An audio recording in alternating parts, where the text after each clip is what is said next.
couple of hours later when 911 received the call. 1.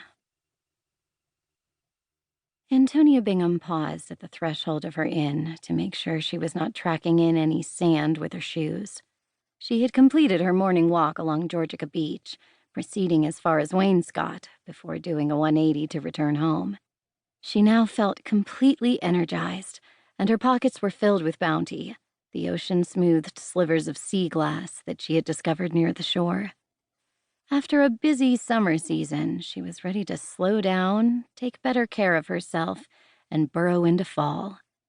Although off-season meant a reduction of guests at the inn, and therefore less income, fall symbolized new beginnings and a freshness that she relished. Besides, she was eager to have time to catch up on all of the repairs and paperwork that she had neglected for 3 months. An added bonus was that autumn was butternut squash season. Antonia couldn't wait to start trying out new recipes in the kitchen.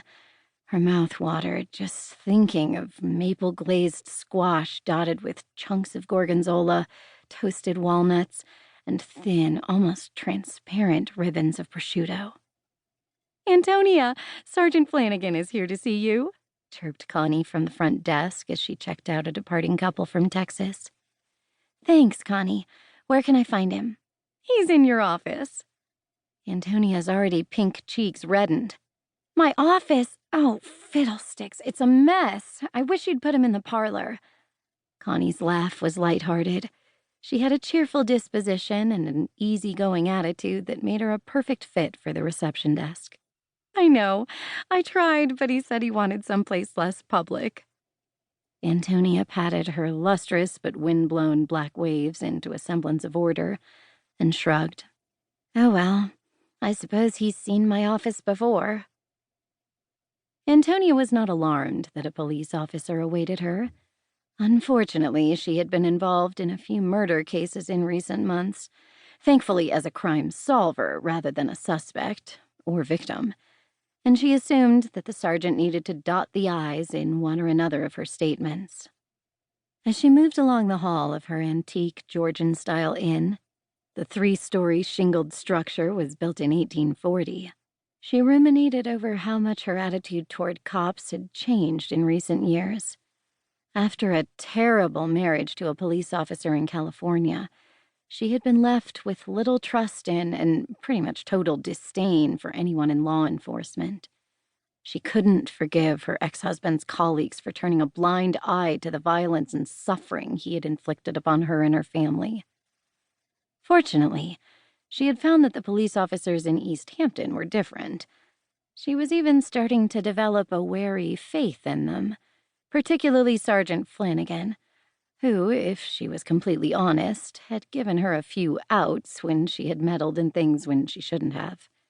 True, he thought her a giant pain in the rear, but she knew that he had a grudging respect for her. "You know you're allowed to sit when you wait for me," teased Antonia as she entered her overflowing office. The seasoned cop in his well-pressed uniform turned and gave her a wry look. He had dark, close-cropped hair, was extremely fit, and always stood erect like a soldier, as if sitting somehow compromised his authority. "There's nowhere to sit." "Oh, nonsense," said Antonia, scurrying to remove a pile of folders from the guest chair that stood opposite her desk.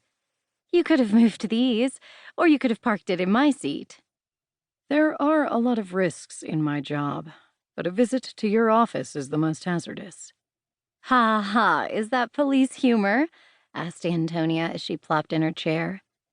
"Does police humor exist?" asked Sergeant Flanagan, looking down at her with a raised brow.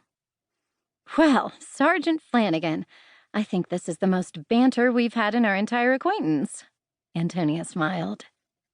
Flanagan brushed away some invisible dust from the seat opposite Antonia and sat down precariously. "Sadly, it has to end here. I have some questions for you." Much to Antonia's delight, she noticed that Soila, who worked in the inn's restaurant, had left a plate of freshly baked blueberry mini muffins and a teapot of steeping Earl Grey on a corner of Antonia's full desk. Those morning walks...